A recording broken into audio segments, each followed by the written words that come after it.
How's it going, everybody? This is Isaac with Programmable Audio, episode 8 of Mix with the Newb.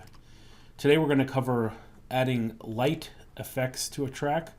Light as in not so heavy, not light as in light waves. And we're also going to take an in-depth look at the routing matrix, because I've been promising it almost every single video. So let's get started. What I've done here, I've gone ahead and added some new tracks to underneath the bass bus. If you want to see how to add tracks and organize them into folders, go back to episode 1, please. That's where I explained that.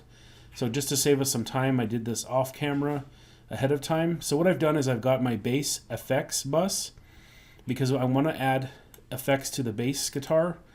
And this is a technique that I did not invent myself. I have since co-opted from a source. I don't recall the name of the producer who came up with this, who I kind of borrowed this from. He was interviewed on Pensado's Place on YouTube. Shout out to Dave Pensado for interviewing amazing producers who give away sort of trade secrets on his show. This producer described this sort of three-pronged bass effects approach, and he does a clean low end on the bass, he distorts the mids, and he puts a chorus on the highs, and then he sends it all to a compressor. So that's what we're going to do today. And so I've labeled those accordingly. I've got clean low, dist for distortion, dist mid, and chorus high. They're all going to feed through to the bass. The signal's going to feed to the bass effects and then back. So we're going to use the routing matrix. I could do routing the quick and easy way, like this, dragging the box from one to the box of another, which I've typically been doing in other videos. But since we have several changes to make, I'm going to go ahead and pull up my routing matrix. Now I keep mine hidden down below here at the bottom, you can see.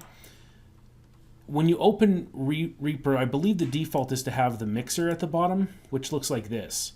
The issue I have with this is there's only a minimum size that this will shrink down to, okay? Or I should say maximum size. The maximum shrinkage that you can apply, or the smallest allowable size is right there. So it takes up a good portion of your screen at the bottom there. I like to have that extra, inch or half inch of viewing room for the TCP, the mixing area up here. All right, so we're going to turn the mixer off, and it goes back to routing matrix, and as you can see, if you hover over here, you can collapse it. So that's why when you see me mixing, I have the routing matrix just tucked away, and I don't have the mixer. I will use the mixer later. I'll pull it up and use most of the screen. I'll put it in about half the screen, but in the early stages, I leave the mixer hidden. So let's pull this up. Now what I've done, I know that because I have a widescreen monitor, this stuff is all going to be very hard to read in the video, even if you put it to full screen. So what I've done is I did a screenshot of it, and I have it here enlarged, and I hope this helps. I know it makes it a little more blurry, but while I'm explaining this, I want this larger view up so that I can point to things and you won't have to squint or not be able to read it at all. So this is just a screenshot of the corner of this. So it's, includes the word destination up here, and it runs down to, well, we can see exactly. It goes down through track 23, okay? So it's a square from 23 to about 22. Yep, from 22 to 23. So that picture is from my mouse in this very far right corner up to this corner where it says routing, okay? Just so you're oriented to what we're looking at here. Oops, and I keep doing that with Reaper. A Newb mistake. Oh, it's because I'm grabbing Reaper from behind this. All right, I'll stop moving it around while I explain. So on the left here, it says source, and on the right, up top here, it says destination. So it lists the tracks starting with master, which would be, actually, it looks like, one is completely missing. Okay.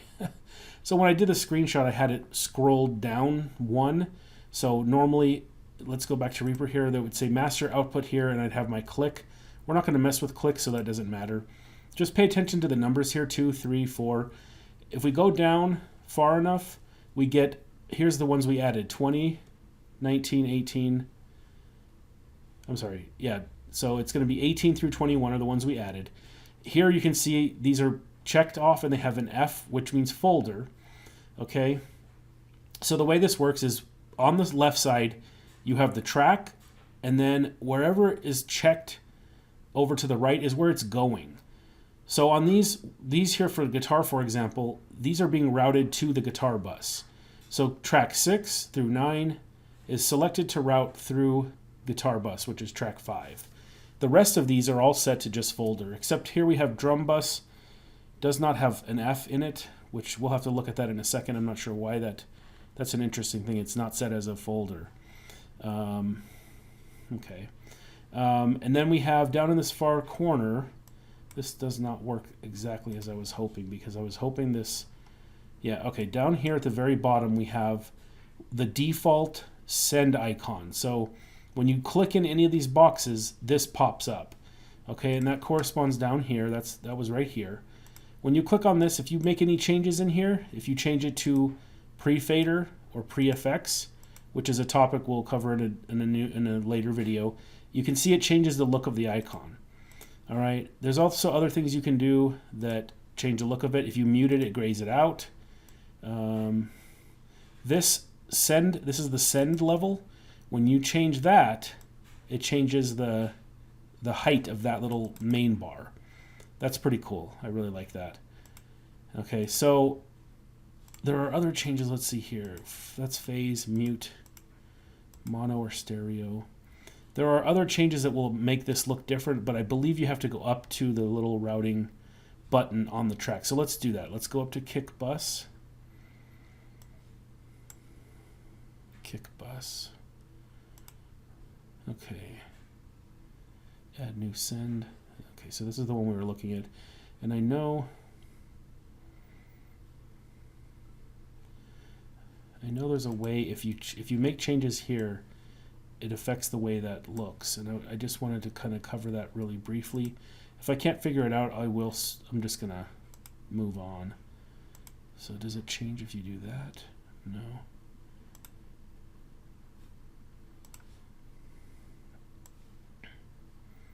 None of it's changing. I know there's a way. Maybe it's if it has a receive in it too. Let's just add a random receive. No, it doesn't matter. All right, so I'm done dinking around here. Let's delete that receive I had, and I'm going to put this all back to normal. 1 and 2. All right. I'm not sure what it was. I don't remember what it was I had. I had changed something. There's certain changes you make to this that will change. I'm trying to just figure it out, because those two little boxes also indicate something. Kick bus, channel 1 and 2. Anyway, that's something we can explore later, or maybe somebody in the comments will be kind enough to tell me what exactly it is I'm struggling to figure out. Because I know the little, let's pull up my image again.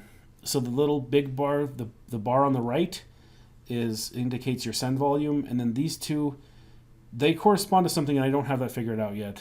Up here is easier to see. So these two little bars also indicate something I haven't quite figured out.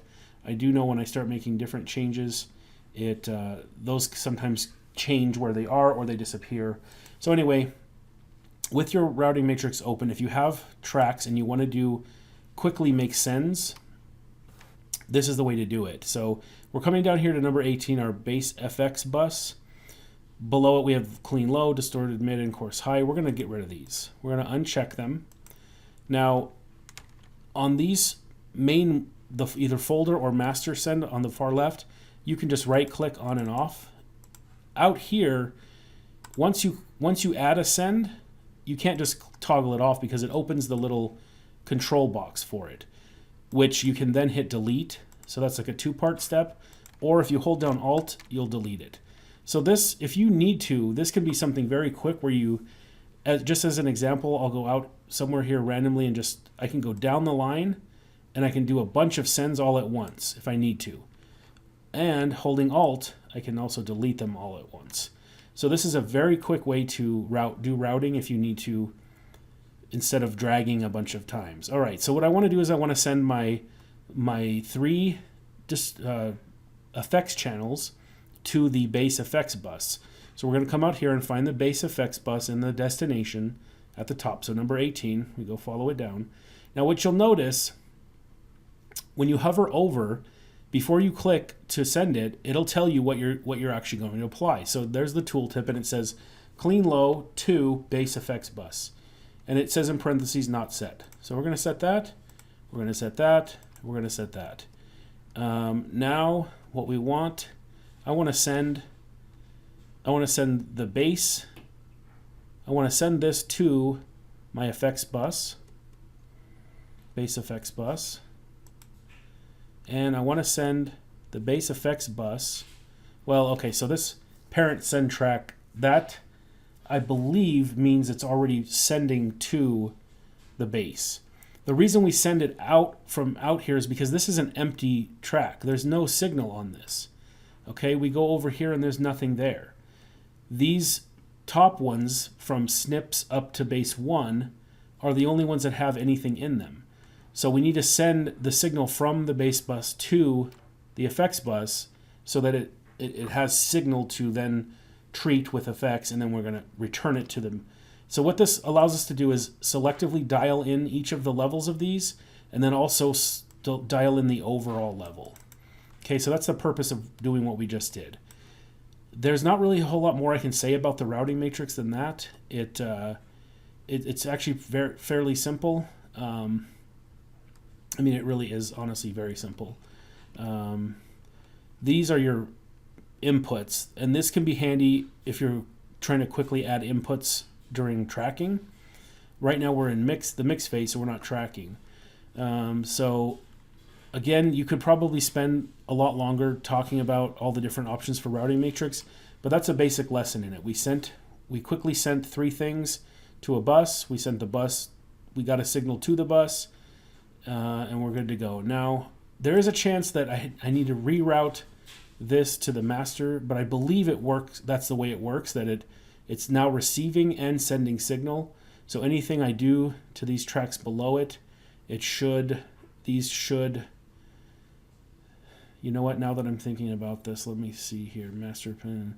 We may have to have the signal coming to all 3 of these. I'm not quite sure. We're experimenting here, and again, because I'm a noob, we're going to figure this stuff out. So let's do the clean low, and the way we distinguish low is we're just going to add an EQ plugin here, and I'm just going to filter out everything.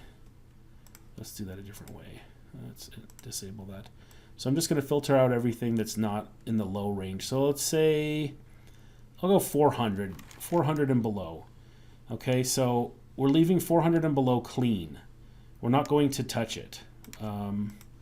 So the rest of the plugin, the rest of the effects that we add, we're going to EQ out 400 and above. All right, so let's move on to distortion. So we're going to do the same thing, but the opposite, and we're going to set this to 400. Let's type. You can type it in there, which is really handy. 400. Hit enter or click out. There we go. And we're going to add our distortion plugin. So DIST will pop up. We have all these different options for distortion. We have distortion with fuzz and then wave shaping distortion. And these I'm not sure, fairly childish. Okay, these pop up because I only have DIS in there. If I put the T, there's our 3. We're just going to use the top one because it's super simple and easy. You know, no frills, nothing to confuse you. It's just the amount, the hardness of it, which kind of is like the shape, like is it real spiky distortion or is it real mellow? And then the volume. All right, so right away I'm going to put this gain down because I know I just want to kiss the bass with distortion. I don't want a distorted bass signal. All right, and then the other thing you do need to do if you just want to affect the mids, you want to do something like this. And this shape will change as part of the mixing process. We'll change this so that we get a pleasant bass sound. But again, we're limiting the highs, and you could even do a little boost here in the middle to get and we'll listen to it in a second. I just want to put these effects on here. We'll hit play and see what we have and where to go from there. Okay, so again, we're adding a re-EQ. We're going to filter out everything And again, these don't really matter until you start to hear it. And then again, I've said this before. This is a tip that I want to just hammer home.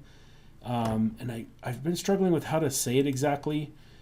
But I think it's enough to say you'd never mix in a vacuum. Okay?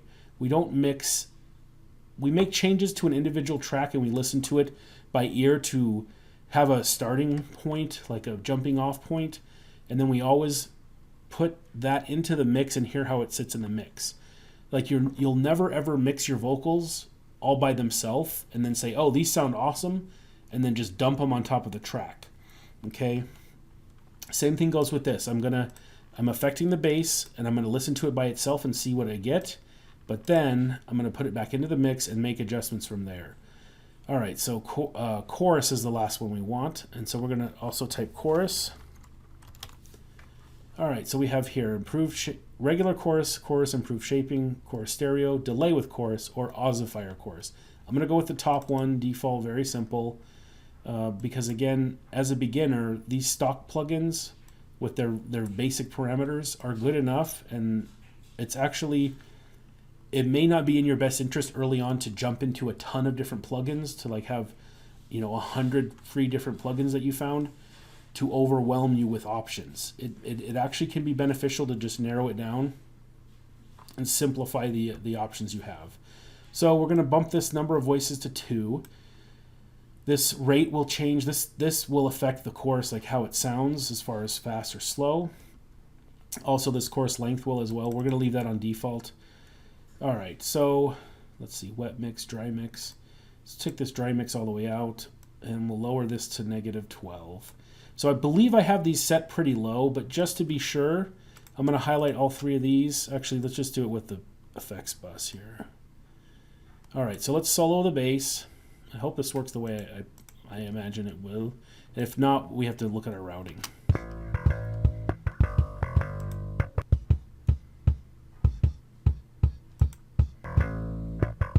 Oh man, I'm getting signal from the kick. Okay. Man, I am really a noob at this. Okay, so the thing we need to do is we need to actually turn this all the way down. See, now we're not getting kick, but we should still be getting signal. I hope that... No, see, I'm doing something wrong here.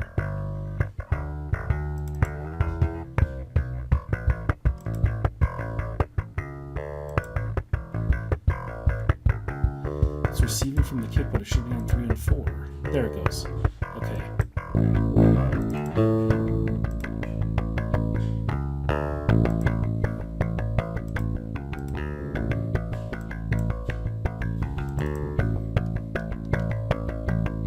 Okay, so now we don't have any audio coming through. So I think, boy, during our last mix, there's another new moment. So that's new moment number 2 for episode 8.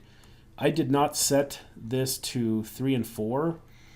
I thought I did. So we were getting double the kick sound, I believe, or more, more kick sound than we were supposed to be because of the way I had the routing set up. Okay. So let's listen to bass effects by itself. Okay, we're not getting anything. See, I should be receiving from bass to... No, let's see here. Let's delete this. I should be getting from the bass bus. There we go. Okay, but see, I'm still not getting any. So this output, let's send it back to the bass bus. Okay, and this is me again. This is me really noobing around, not knowing what I'm doing. Huh, receive. Right, okay, see, I'm not getting anything.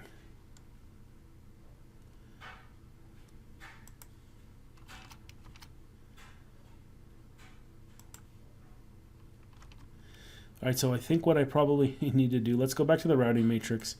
Man, see, I'm terrible at this. I think what probably has to happen, I shouldn't be so hard on myself, but it's true. I'm actually really not very good at this yet. I'm still learning. So we're going to remove these 3 that we added, and we're actually going to send from the bass tracks that have audio in them and see if that's what we need. All right, so we're sending this to our bass effects from bass 1, bass 2, the quarter note, that section that we cut out in episode, I can't remember if it was 5 or 6 now, and a little bass breakdown. Okay, so what I did, I sent from the tracks that actually have the bass, the pieces of audio on them, I'm sending those to the effects bus now, and let's see. Okay, but this effects bus needs to go back to, these need to go back to the effects bus, right? Send.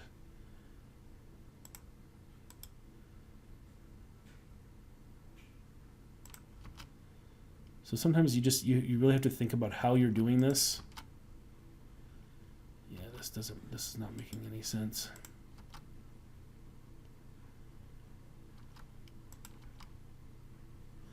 I'm not getting any signal, so I'm really I'm sorry to have to put you through this. This is painful. It is for me too.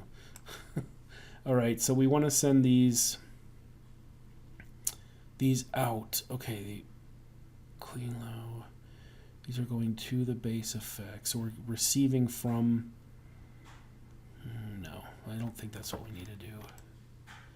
I think what we may need to do is send. We're going to send these through. Bass 1, send these 4 through each one.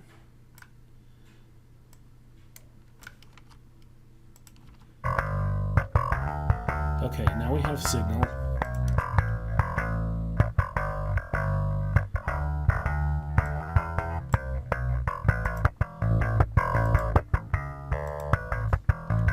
All right, I believe I have that set up correctly now.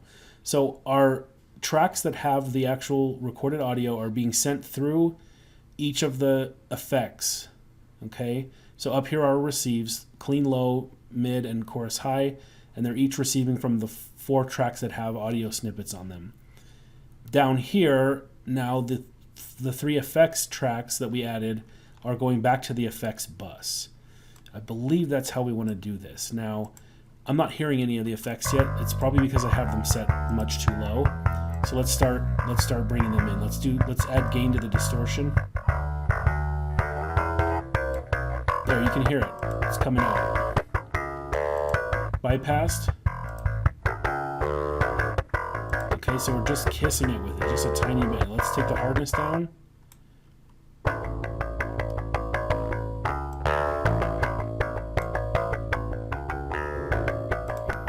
Set this to stereo. There we go.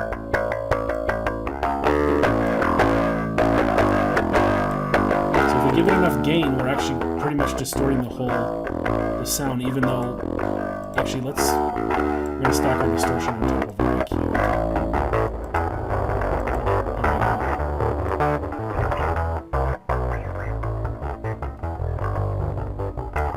Alright, that sounds about good to me. Okay? And again, we're gonna mix this by ear in solo, and then we're going to come back, turn everything else back on, and mix again in the mix, so we're not mixing in a vacuum. All right, so what I want to do now, let's see. All right, so here the way my routing is set up now, I believe, is correct, because I could solo this individually and hear just what's on this, and you can barely hear it. It's really low, and that's what I want. So the top end is going to sound like this. And it does sound weird, but it just gives it a little color, and it gives it something, you know.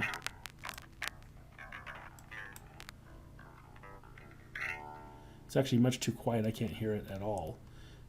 So we want to bring this wet mix up then.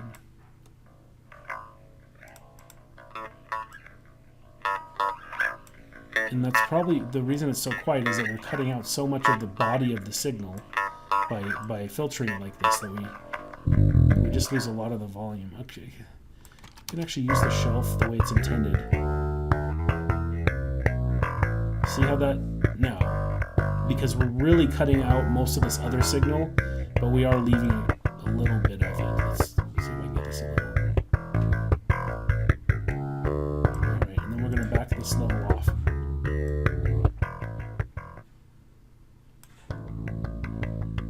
Let's distortion with it, and a low clean low end. All right, so I can tell I want the low end to be more prominent, so I'm going to back these effects individually. And again, this is why we do this with separate. Instead of doing it, I could have all of these effects on on a single track. The issue with that is then your EQ, your separate EQ, is, you know, it's hard to just EQ on one track if you have 3 separate effects going on, or in this case it's just 2 effects with a clean channel. Alright, so here's boosted all the way. I'm going to back this off to negative, let's go negative 4.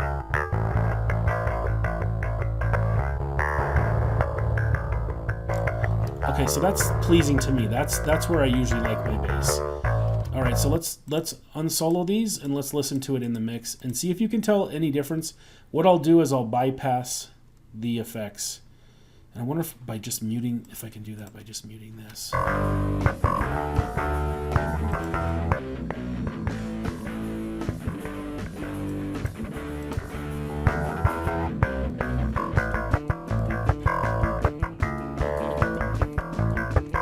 So essentially what I'm doing is I'm giving it too much signal. I'm almost doubling the signal. That's what it sounds like. And that makes sense because we are sending the signal.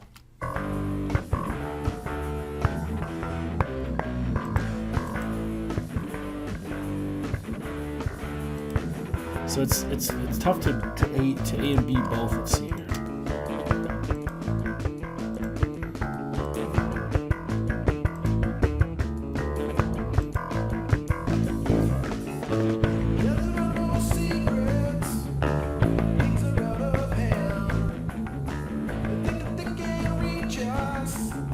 Bypassed, active.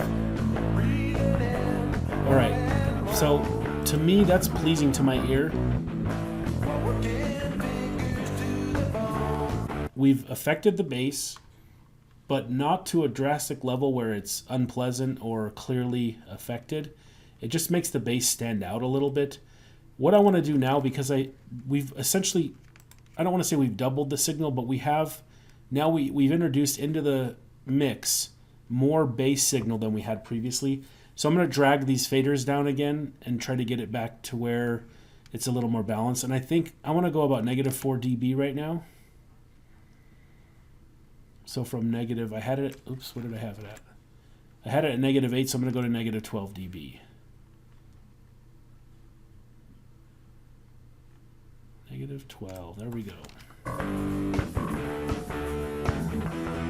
I have the master effects bypass. I'm going to turn them on now. It's going to get quite a bit louder. And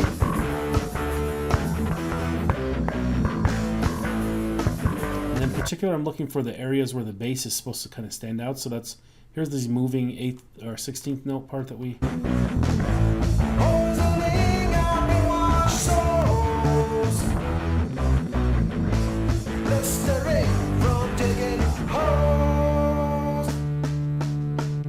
Alright, so let's highlight just that area and we'll do the bypass thing again.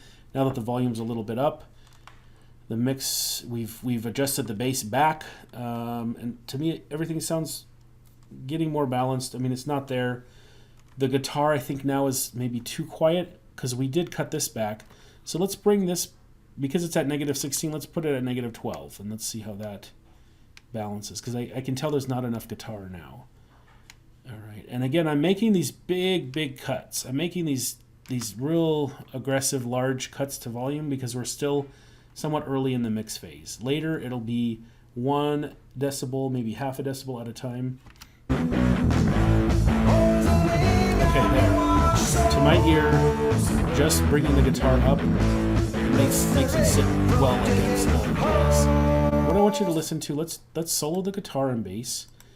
And let's see how their relationship, how they sound with the effects that I've added. So I'm going to bypass it. I'm going to do it naked or dry. Not bad. Let's turn them on.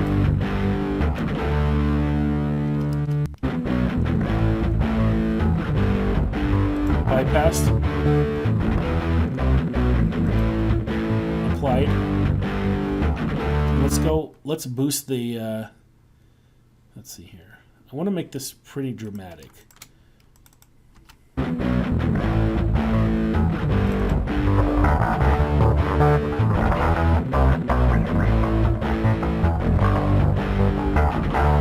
Alright, so that's a little bit much. You can tell the bass is distorted. Not only that, but we have a lot more signal in there. Let's cut this again, -12. Alright, so I'm trying to balance the signal, but I'm going to leave the exaggerated effects in there that we have. I'm getting a lot of distortion. I'm not really hearing the chorus anymore, so let's boost the chorus. Let's give it a little more. So we're just opening the effects and we're doing the wet mix. We're changing the wet mix level. I added 6 decibels there. It's almost imperceptible. Let's get rid of the guitar. Here's what it sounds like bypassed and with it.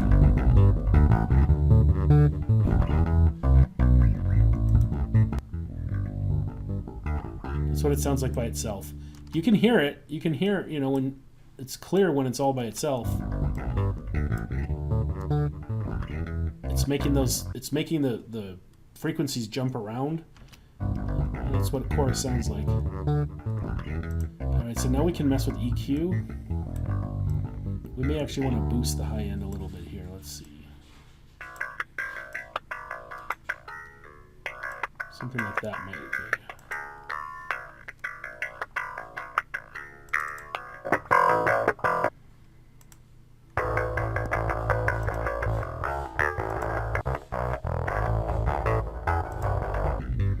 Just chorus, no distortion, with that clean low.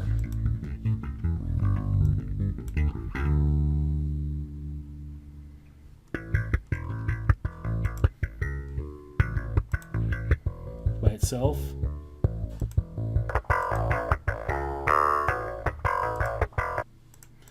All right.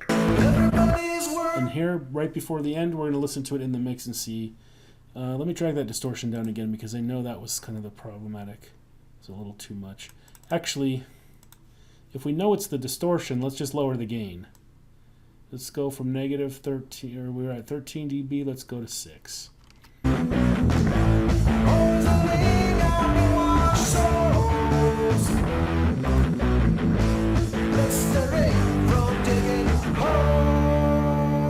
All right, so it may be hard to hear exactly how much we affected the bass, but it's definitely there, and to me it just makes the bass stand out a tiny bit.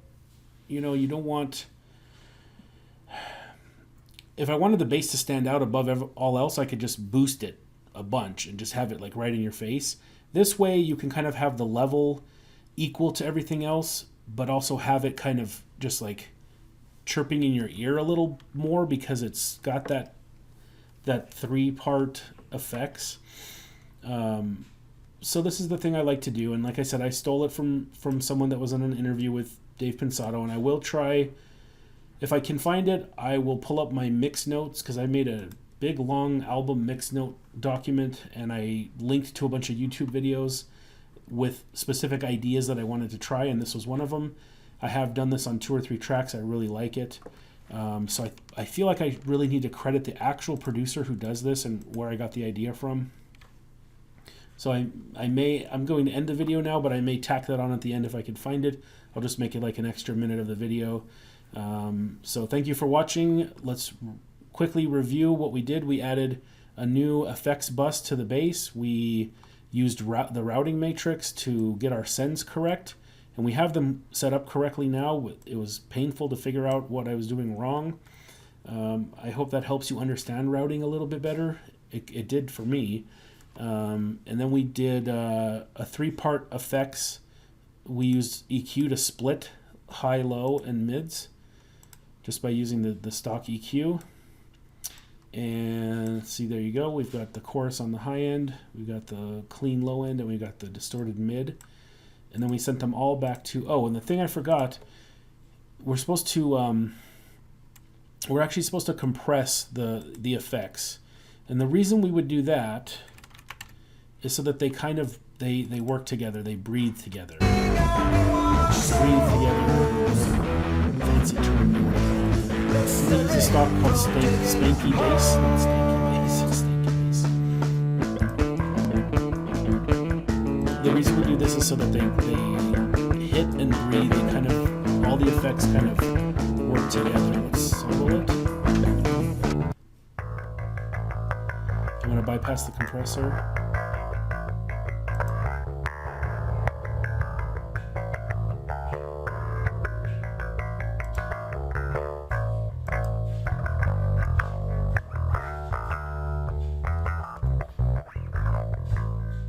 Makes the bass roll a little better, you know? That's what I hear. It just makes it more even and roll together better. So that was the final step, was adding compressor. I remember on the video he called it a vac rack, and that's the brand name. And I looked up vac rack compressors, and they're like vintage gear, and they're very expensive. So I can't afford that. I just use Reaper's recomp on a setting that someone else made, adjusted to my ear. So that's the end of episode 8. Thank you for watching. Like I said, I may add a 1-minute addendum just explaining, crediting the episode of Dave Pensato's Place, and the name of the producer who I took this tip from, because I feel like I should credit that person as an influence, a direct influence on my mixing. So again, thank you for watching, and I'll see you next episode.